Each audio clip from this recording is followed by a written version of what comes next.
Due to the extraordinary play of Luka Doncic, the Dallas Mavs have been one of the most interesting teams over the last few seasons. They've never been the most attractive free agency destination, and the Porzingis-Luka experiment quite didn't work out. But just 4 seasons into Luka's career, and the Mavs made the Western Conference Finals in historic fashion. Pertaining to this season, the Mavs did lose a ton with the departure of Jalen Brunson in free agency, but they've quietly rebounded in his wake. So much so that their secret weapons are going unnoticed by the public eye. In this video, we'll learn about the pieces that make the Mavs even deadlier this season and why they're still a serious contender to win it all.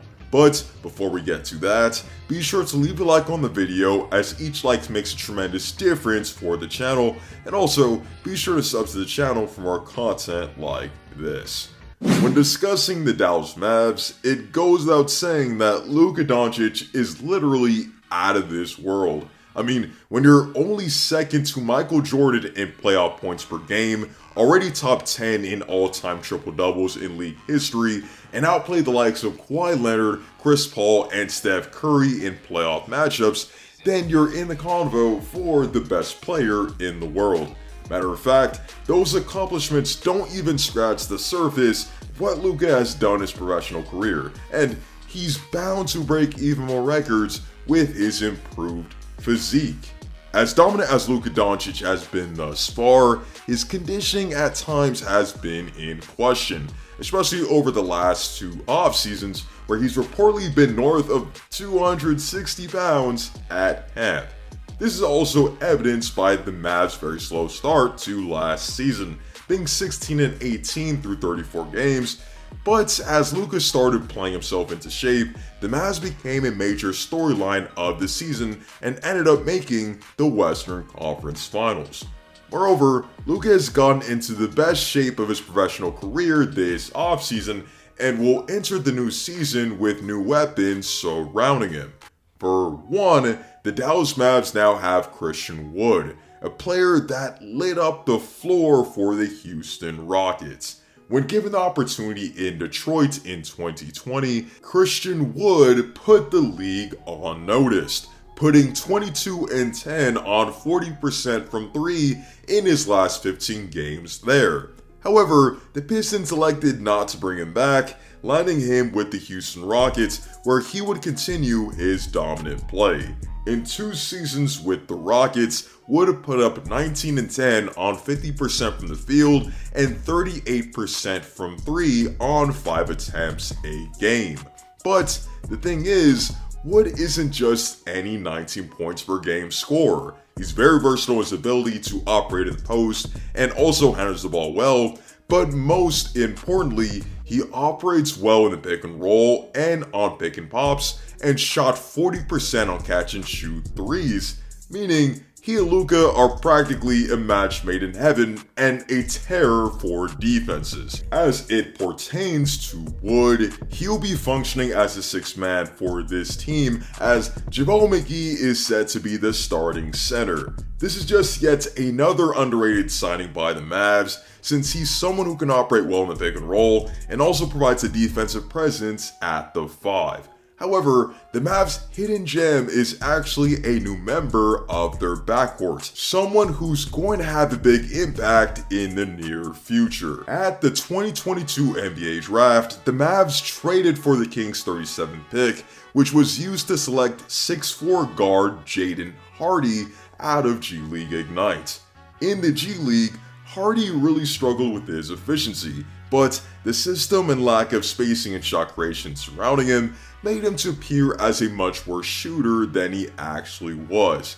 But fast forward to now, and he's shown glimpses of how impactful he can be. In a preseason game against OKC, Hardy dropped 16 of his 21 points in the 4th quarter, shot 4 of 9 from 3, and ultimately staged a comeback win. Just to be clear, Hardy is far from a finished product, but the demonstration of his shot creation ability, his shooting ability, and improved decision making are very encouraging. Matter of fact, Coach Jason Kidd even attests to the hard work that Hardy has put in since the Summer League, claiming that he spends a lot of time in the gym, studies film, and wants to be great. He's greatly impressed in practices, and the Mavs might be looking at one of the steals of the 22 draft. Sticking with potential improvements, Josh Green looks to be a potential breakout candidate as well. Green is a 6'6" forward with a 6'10" wingspan, has good court vision, and can remain an effective force defensively while becoming a much better shooter. Last season, he shot 50% from the field and 36% from 3, which isn't terrible given that last season was actually his true rookie year, with him hardly seeing any minutes in 2021. However, what's inexcusable is him shooting 22% from 3 in the playoffs when defenses left him completely wide open. Yeah, but the Mavs indeed picked up his fourth-year option and expect big things from the Australian wing. He's reviewed tape of his underwhelming 2022 playoffs, spent the summer with the coaches to better mold his game, and is going to place emphasis on his shot creation ability and aggressive nature next season. And it's safe to say that that will pay dividends for him and the team. However, a wing guaranteed to catapult the Mavs' title chances next season is actually a player that's coming back from injury, and that's 6'6" wing Tim Hardaway Jr. THJ missed the entirety of the Mavs' 2022 playoff run, and there's no doubt that his presence adds a new layer to this Mavs offense. This is a versatile 16 points per game scorer that drained 38% of his threes over the last 3 seasons, shot 40% on catch-and-shoot threes last season, and plays well within the Mavs' cohesive unit. The Mavs also have Spencer Dinwiddie, a player who stepped up big time in the absence of Brunson and will be tasked with starting in the backcourt and leading the second unit. At the start of last season, Dinwiddie looked completely lost in Washington and was a far cry from his former pre-injury self. But after coming into Dallas in the Porzingis trade, he proved to be invaluable as another shot creator, shot maker, and put up a pivotal 14 points a night on 42% from 3 during the playoffs. Even in his Mavs stints overall, he's put up 16 points a night on 50% from the field and 40% from 3, which is practically level with Brunson's production with the Mavs last season. Not saying that he's better than Brunson or more impactful, but given an opportunity, Dinwiddie can more than likely fill that void. Additionally, the undrafted duo of Dorian Finney-Smith and Maxi Kleber would be a dream partnership for any team, but the Mavs have locked down both of them for the foreseeable future. These are 2 players who are pivotal in keeping the Mavs' defensive identity, are deadly from the outside, and have the intangibles to change the complexity of a game. With even more veteran presence in Reggie Bullock, Davis Bertans, Frank Ntilikina, Dwight Powell, and one of the best coaches in the entire West in Jason Kidd, the Dallas Mavs are set up for another magical season. It will be tough given the landscape of the Western Conference, but when you have Luka Doncic, there's always a way. Thank you guys so much for watching, and be sure to comment down below how you feel about the 2023 Dallas Mavs. Even with the departure of Jalen Brunson, how far do you think the Mavs can go this season?